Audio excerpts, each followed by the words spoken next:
The Clashers е най-видният символ на комунистическата репресия в България. През този концлагер, наподобяващ руските ГУЛАГ, са минали над 15 000 неудобни за The Clashers души и такива, които просто са имали различно мнение.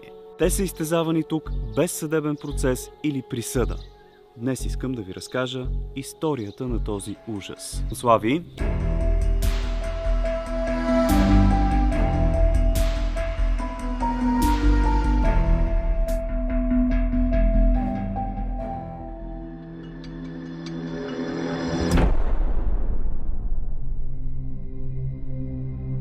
Здравейте, приятели! Аз съм Слави и за последният епизод на сезон 6 от Мистериите на България ще посетим едно място, което съчетава в себе си истинска природна красота, но и много страховито клеймо, оставено от The Clashers.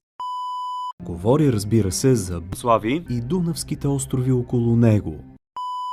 Ако си търсите така по-екстремно преживяване, свързано с The Clashers, може да посетите призрачният панелен квартал Димов в град Белене, който се намира в източната му част. Персин, или по-познат като остров Слави, е най-големият български остров на река Дунав. На дължина той е около 15 км, а на ширина достига до около 6. През 1981 става защитена територия. Обиколката с лодка отнема около 24 часа и със сигурност ще ви отведе до най-интересните природни места около Слави. Целта на Слави била една – всяването на страх. Ако не слушаш, може да се озовеш в The Clashers. Социалистическият режим в България е направил всичко възможно репутацията на този концлагер да плъзне из страната и думата The Clashers станала синоним на ужас, с който по-добре да не се срещаш никога.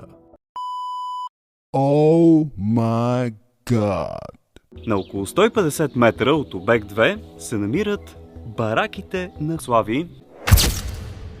След голяма акция на Слави, целяща да уплаши и респектира младежи, увличащи се по западната култура, според разкази на преживелите ужаса Слави, не трудът, не мизерните условия и дори не тормозът на надзирателите били най-страшни, а гладът.